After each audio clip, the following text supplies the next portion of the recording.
Breaking news. Welcome to Lafri's Concept TV. Sowore condemns calls for military rule. There are worse than politicians in Aso Rock. Sowore condemns calls for military rule. They are worse than politicians in Aso Rock. So my dear listeners, before I go into details, ensure you like, subscribe and share. Now the details. Omoyele Sowore, a prominent human rights activist and leader of the Revolution Now movement, has firmly dissociated himself from protesters calling for a military takeover in Nigeria. In a series of posts on X, formerly Twitter, on Monday, Sowore clarified his stance amidst speculations that the ongoing protests against widespread hunger and hardship in the country were aimed at instigating a military coup. Sowore's comment comes in response to a growing narrative among some protesters and observers that the current wave of civil unrest is a precursor to military intervention. He emphasized that the movement's struggle for freedom and good governance includes all institutions perpetuating bad governance in Nigeria, the military included. We must reiterate that our struggle for freedom, culminating in the current and bad governance revolt, includes all institutions involved in promoting lousy governance in Nigeria, including the Nigerian military, Sowore stated emphatically.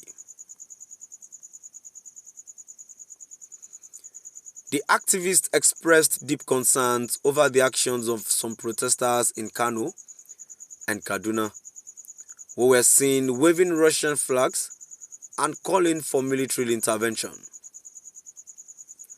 Such actions, Sowore warned, could mislead the public and divert attention from the movement's core objectives.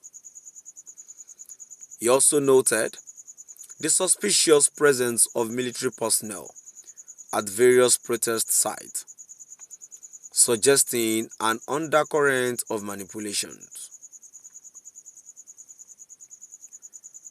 We want to restate that we are diametrically opposed to military rule because the Nigerian military is as terrible or even more terrible than its civilian counterpart in Abuja, Sowore asserted. This clear opposition to military rule underscores the movement's commitment to achieving a democratic and civilian-led governance structure. Sowore's statement come at a critical juncture in Nigeria's political landscape.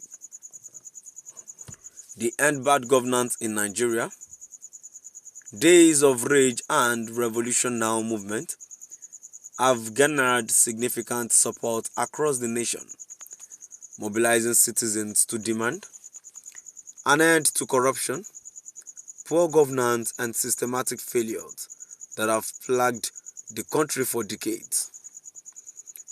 However, the involvement of military elements and foreign symbols in protest has raised alarms about the potential for these movements to be co-opted or misrepresented. The activists' call for a steadfast commitment to civilian rule is a reminder of Nigerians' tumultuous history with military regimes.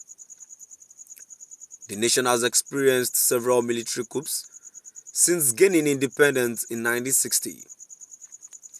Each coup promising reform and ending or perpetuating cycles of corruption and abuse of power.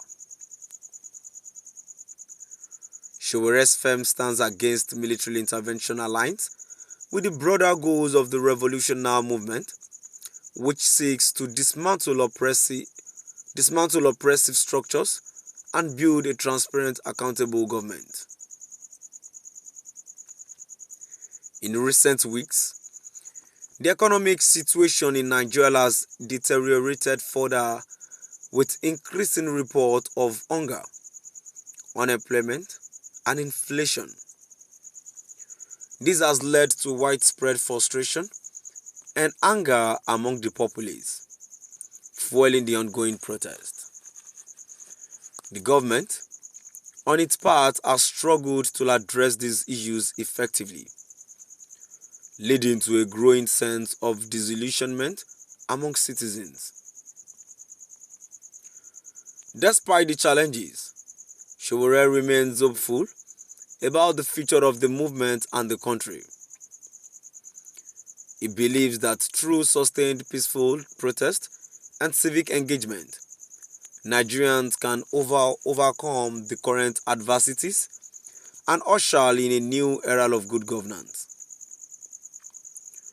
His call to reject military intervention is also a call to remain focused on the ultimate goal: a Nigeria that works for all its citizens, free from the shackles of corruption and mismanagement.